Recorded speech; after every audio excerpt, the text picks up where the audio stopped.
नमस्कार। आज हम लोग बच्चों में भावनात्मक संवेगात्मक विकास का पहलू के लिए जॉन बॉल्बी महोदय के सिद्धांतों का इस वीडियो में अध्ययन करेंगे, चर्चा करेंगे। बच्चों में संवेगात्मक विकास होता क्या है? संवेगात्मक विकास दिखता कैसे है? संवेगात्मक विकास कहते किसे हैं? इस पे हम चर्चा करेंगे। जैसे जैसे बच्चा जन्म लेने के बाद बड़ा होता है, जैसे जैसे उसकी उम्र बढ़ती जाती है, जैसे जैसे वह विकसित होता है, उसके अनुभव तथा ज्ञान की सीमा विस्तृत होती जाती है। या सामान्यतः आप ये कह लीजिए कि बच्चे के जन्म लेने के कुछ समय के उपरांत ही उसके अंदर ज्ञान की सीमा और उसके अनुभव का विकास विस्तृत होता जाता है। वह अपने माता-पिता, भाई-बहन, अपने शिक्षक और अन्य महत्वपूर्ण व्यक्तियों से उसके पारस्परिक संबंध और उनके प्रति संवेदनाओं के द्वारा ही बच्चा प्रमुख रूप से निर्देशित करता है। क्या बच्चा इस सब के बारे में महसूस करता है? वो क्या सोचता है?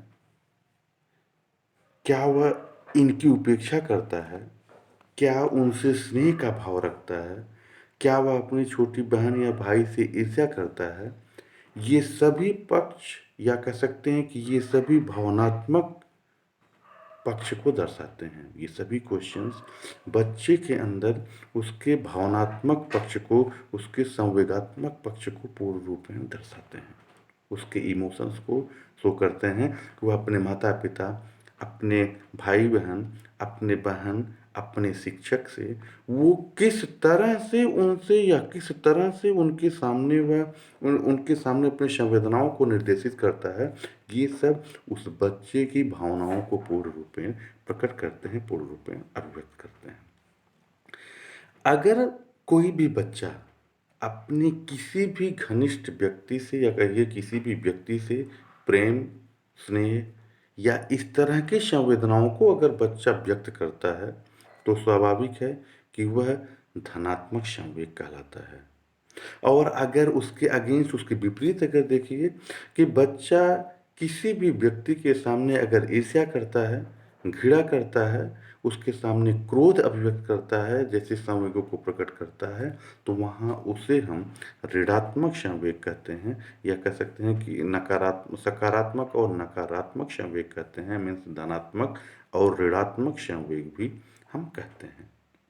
जैसे जैसे सकारात्मक परिणाम के रूप में व्यवहार में उस बच्चे के अंदर नज़र आते हैं, माने कि अगर बच्चे के अंदर सकारात्मक संवेग नज़र आते हैं, तो स्वाभाविक है कि हम उसे धनात्मक संवेग कहेंगे या सकारात्मक संवेग कहते हैं। और दूसरी तरफ वहीं अगर बच्चे के अंदर ऋणात्मक संवेग या कह सकते हैं कि नेगेटिव इमोशंस अगर बच्चे के अंदर शो होते हैं, वह घृणा करता है, प्रकट करता है, तो स्वाभाविक है कि हम नकारात्मक संवेग कहेंगे।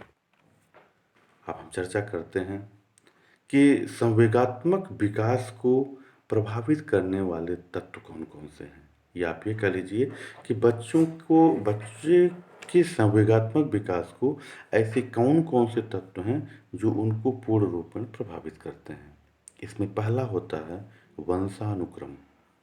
ये सामान्यतः ये देखा गया है कि जिस बच्चे के माता-पिता चिड़चिड़े स्वभाव के होते हैं, क्रोधी स्वभाव के होते हैं या कह सकते हैं कि हँसमुख स्वभाव के नहीं होते हैं, तो स्वाभाविक है कि उनके बच्चे भी पूर्ण रूप में उसी नेचर के, उसी स्वभाव के होते हैं या आप ये कह सकते हैं कि उन बच्चों के अंदर उसी तरह की प्रवृत्ति दिखती है कि वो अपने पेरेंट्स की तरह, अपने माता-पिता की तरह वो पूर्ण रूप में चिड़चिड़े और क्रोधी होते हैं। वहीं हम दूसरी तरफ उसके अगेंस्ट अगर हम बात करें, तो जिस बच्चे के माता-पिता हँसमुख, व्यावहारिक या कह सकते हैं कि जिनके संस्कार अच्छे होते हैं, उन माता-पिता के बच्चे भी पूर्ण रूप में उसी प्रकृति के, उसी नेचर के, उसी तरह के होते हैं। मीन्स हम सामान्यतः ये कह लें कि बच्चों के ऊपर जो संवेगात्मक विकास होता है, बच्चों के अंदर जो संवेगात्मक विकास होता है, वह पूर्ण रूप में उनको वंशानुक्रम मिलता है या उनके माता-पिता के द्वारा वो मीन्स मिलता है, जो कि उनको पूर्ण रूप में प्रभावित करता है। सेकंड पॉइंट पे हम आते हैं कि प्राकृतिक वातावरण। सामान्यतः हम देखे हैं कि गर्म देशों के लोगों के अंदर क्रोध जल्दी आता है और ठंडे देशों के क्षेत्र के या कह सकते हैं कि ठंडे देशों के, ठंडे क्षेत्रों के, ठंडे प्रदेशों के व्यक्तियों के अंदर क्रोध की कमी होती है या क्रोध उनके अंदर अधिक नहीं होता है।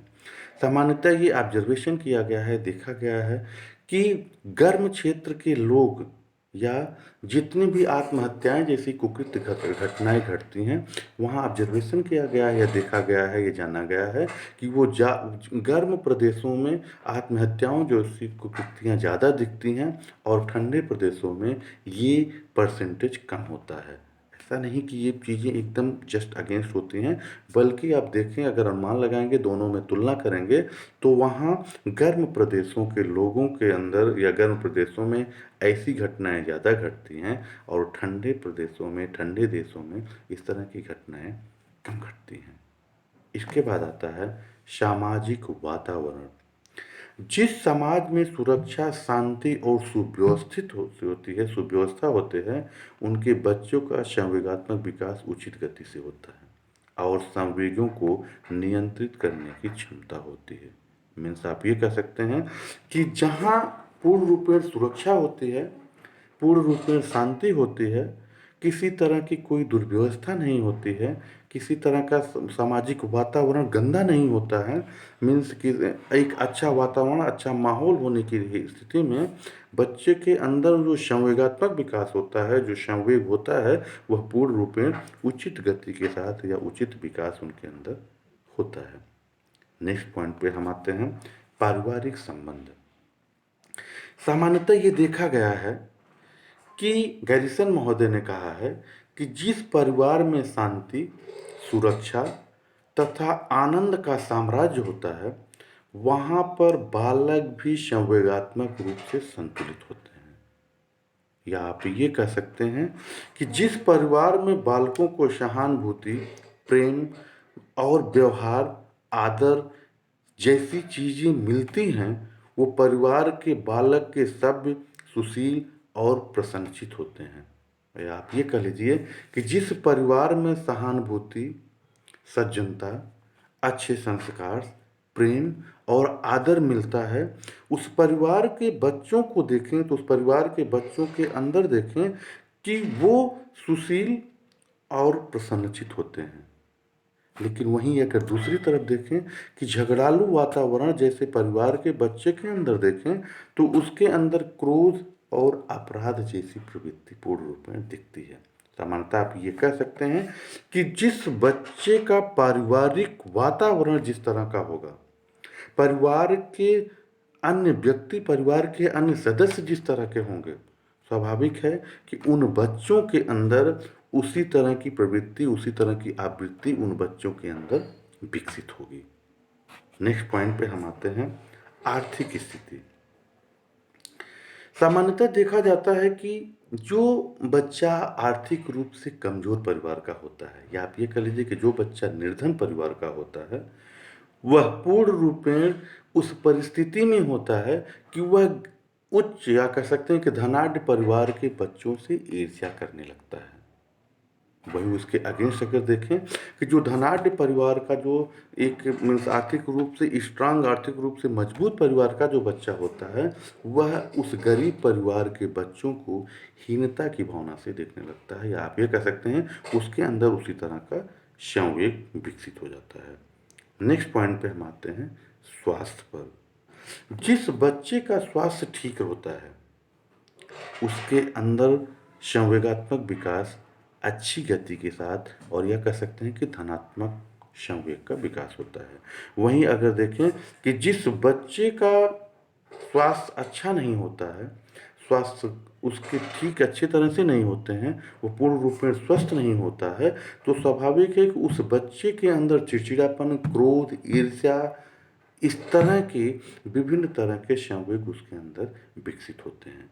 तो आप ये कह सकते हैं कि बच्चों के अंदर जो संवेगात्मक विकास होता है, वह पूर्ण रूपेण उसके स्वास्थ्य पर भी निर्भर करता है।